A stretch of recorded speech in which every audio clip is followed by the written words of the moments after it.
አስተዳደር ኃላፊ ክቡራትና ክቡራን እንኳን ለ1447ኛው ዓመተ ሂጅራ የኢድ አል-ፈጥር በዓል በሰላም አደረሳችሁ አደረሰን እያልን የተወሰኑ ፕሮግራሞች ይኖሩናል። ኢንሻአላህ ፕሮግራማችንን አጠር አድርገን ጨርሰን ወደ ሰላት የምንገባ መንበር ላይ ያላችሁ የቆማችሁ ሁላችሁም ሶፍ እየያዛችሁ ፕሮግራማችንን እንድትከታተሉ ነው።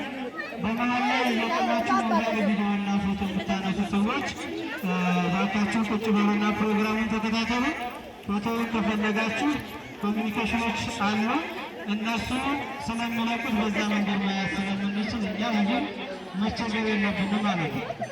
በፕሮግራማችን መሰረት የሀይቅ ከተማ እስልምና ጉዳይ ምክር ቤት ዋና ሰብሳቢ ሼህ ሰኢድ መሐመድ ሱፍ የእንኳን አደረሳችሁ መልእክት ለህዝባቸው እንዲያስተላልፉልን እሳቸው ወደ መድረክ እጋብዛለሁ። ሼህ ሰኢድ መሐመድ ወደ መድረክ